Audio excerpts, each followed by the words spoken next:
Olá pessoal, sejam bem-vindos a mais uma aula sobre o nosso assunto sapatas. Aqui quem vos fala é o Daniel, da Liga Acadêmica de Estruturas, a LAESH, que é vinculada ao FMG.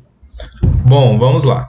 Estamos na nossa aula de número 8 e ainda estamos falando sobre o projeto de sapatas isoladas. No último vídeo a gente falou sobre detalhes construtivos e nesse a gente vai falar um pouco sobre uma estimativa das dimensões de sapatas com carga concentrada, ou carga centrada. Bom, observem na figura a seguir que CA e CB são distâncias da face do pilar à extremidade da sapata, em cada direção, sendo CA na direção A e CB na direção B. Então, é importante a gente se atentar ao fato de que a gente está tratando da face do pilar e não aqui da face da mesa da nossa sapata. E para obtenção de momentos fletores solicitantes e também armaduras de flexão não muito diferentes nas duas direções de sapata, a gente procura determinar as dimensões A e B de uma forma que os balanços sejam iguais ou semelhantes. Então, se a gente procurar e conseguir fazer com que CA seja igual ou próximo a CB, a gente tem armaduras de flexões de certa forma iguais nas duas direções. Bom pessoal, então fazendo CA igual a CB, conforme indicado se fazer, a gente tem o seguinte, que Azão menos Azinho P é igual a Bzão menos Bzinho P. Manipulando essa equação, a gente chega que Azão menos Bzão é igual a Azinho P menos Bzinho P. E, consequentemente, a gente tem que a armadura de flexão na direção A é aproximadamente a armadura de flexão na direção B, como é explicitado nesse parágrafo que a gente acabou de ler. A área de apoio, ou da base da sapata, ela pode ser determinada através da equação 1.6. S é a área SAP de sapata, é igual a um K+, que é um fator majorador, vezes NGK mais NQK sobre a tensão admissível. O que representa, então, cada um desses índices aqui, Cada um desses fatores. A gente tem que NGK é a carga vertical devido às ações permanentes, então o G é de permanente, e o K indicando que trata de valor característico. Já NQK é a carga vertical devido às ações variáveis, o Q indicando que é uma ação variável, também com seu valor característico, e o K+, é um coeficiente majorador da carga vertical das ações permanentes. Tanto é que aqui ele está multiplicando só o NGK, ele não multiplica o NQK, porque ele está majorando apenas as ações permanentes. E o sigma dm é a tensão admissível do solo.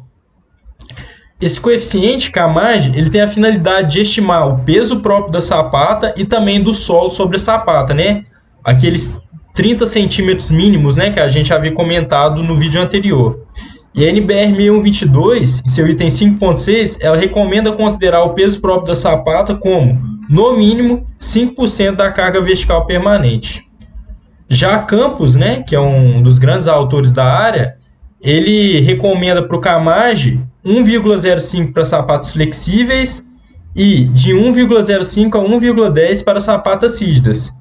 E quando as parcelas relativas a ações permanentes e variáveis, sendo as ações variáveis as cargas dentais sobre as lajes, etc., não forem conhecidas, adotar 1,05 como fator multiplicador da carga total. Então a gente sabe qual que é a carga, mas a gente não sabe o que é permanente e o que é variável. A gente soma tudo, tanto a permanente como a variável, como está indicado aqui, e multiplica isso por 1,05, e divide pela tensão admissível. O 0,5 aqui representando, então, o peso próprio da sapata e também do solo sobre a sapata. Bom, agora que a gente vai tratar dois casos diferentes, Quando os balanços, ou também chamado de abas, são iguais nas duas direções, que é o caso que a gente procura ter, que é o CA igual a CB. Bom, a área da base sapata também pode ser definida como a área de sapata é igual a vezes B, que é padrão isso. A gente tem que essa área total aqui é Azão vezes Bzão. Bom, então se a gente manipular isso aqui, a gente tem que Azão é igual a S da sapata dividido por B.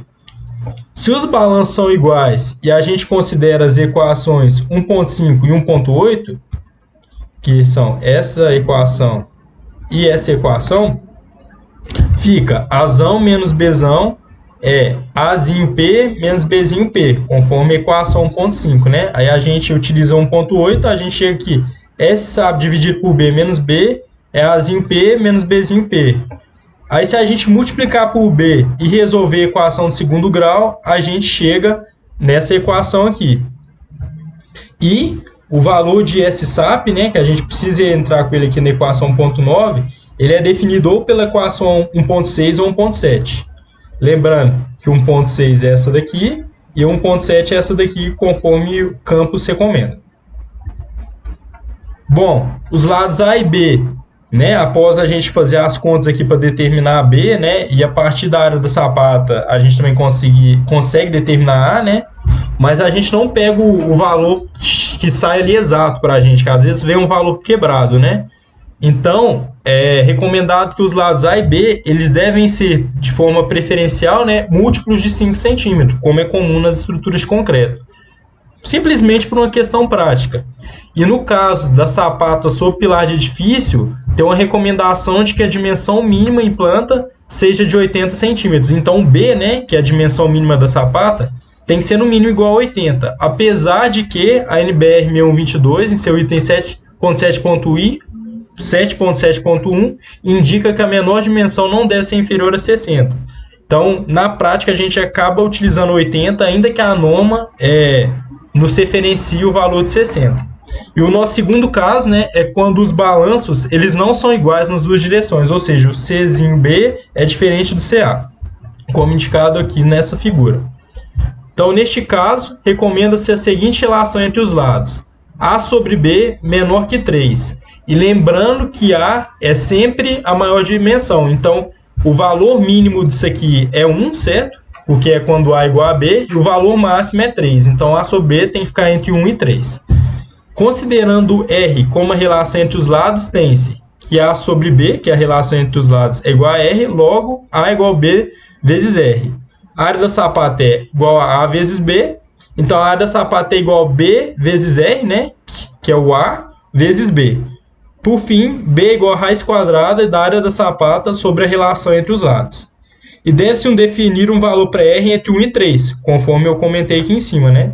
E calcular a área da sapata, né, o SSAP, com a equação 1.6 ou 1.7, que eu também já mostrei. E os lados A e B devem também ser preferencialmente múltiplos de 5. Bom, pessoal, essa aí é a nossa referência bibliográfica que a gente está utilizando para o nosso curso. Grande abraço.